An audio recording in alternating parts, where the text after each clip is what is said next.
Welcome back, guys, and here we are with the new camera and the 2010 Ninja 250R. We're going to do a quick review of the bike, focusing on power, handling, and of course, looks.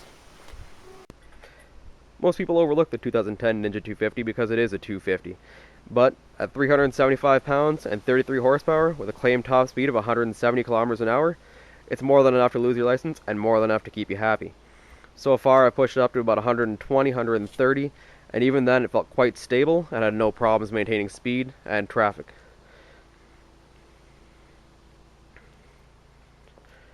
As for power, so far I have not had any problems. Getting up to about 130 required no real tucking. I'm sure that 170 top speed is tucked, and I don't think it'd be a really big problem to attain. I was not tucked in any way, and I was cruising at about fifth at about 7,000 RPM, which is well short of the 12,500 RPM redline. So, as you can see, the Ninja 250 does actually have a fair amount of power to it, considering its small size, which makes it really nice on the road. The Ninja 250 makes handling a breeze, especially for new riders. Having the extra torque of a twin-cylinder engine and the light weight provides the ability to get in and out of dangerous situations really quickly. Simply give the throttle a twist, the extra torque kicks in, and you're able to get out of there no problem. Now with the 600, this becomes a problem when you end up ripping the front end off the ground and you go into an uncontrolled wheelie or worse. So the 250 Ninja has a bit of an advantage over a 600 in that case. Now, handling as well, being a 375 pound bike, it does have advantages for getting in and out of traffic. Weaving in and out is no problem for this bike, and dodging people, well, hopefully you don't have to do it, but it's quite capable of it as well. Steering is quite agile, never had a problem, no need for a steering damper because of its size, which is also a plus because of maintenance. With a view from the rear like this, it's easy to see how the 250cc Ninja can be easily mistaken for a 600cc bike or bigger. Having placed it next to numerous bikes, I have run into a lot of people that have actually complimented the size of the bike, asking if it's a 600 or more, and of course I have to tell them no. So, in that case, the designers of the 250 have come a long way since the old models before 2008, which is when the new design came over. Now, a lot of people have talked about the design a lot, and there's no point in going any further into it. Of course, they did add a lot of fairing to it, which is why it has that bigger look to it. As you can see right here, there's a lot of additional fairing that's added for no real reason other than to make it look a lot bigger than it actually is, and to add that appeal to people like me who wanted the look of a bigger bike, but not necessarily the power. Now, another cool thing they've added in 2010 is the black exhaust system here.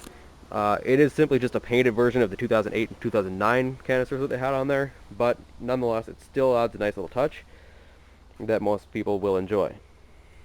In the front here, we have the pedal-style disc brake, dual piston, front and back, but what they've done is only put a single caliper, or disc, like I said, you need both, single disc in the front, unlike the other 600 and 1000cc bikes, which have the dual. So, the addition of this pedal system, though, makes it look a lot better, makes it look a lot like the bigger bikes as well, adds a bit of style, and actually dissipates the heat a little better. So, kind of a nice touch on the designer's part.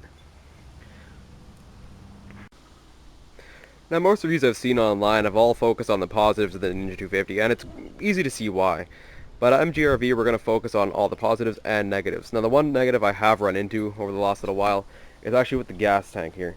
For some reason, they didn't seal it properly, or whatever the case is, and there's not enough venting for the gases. So, as most people know, there's a lot of vapor to gas, which has to go somewhere.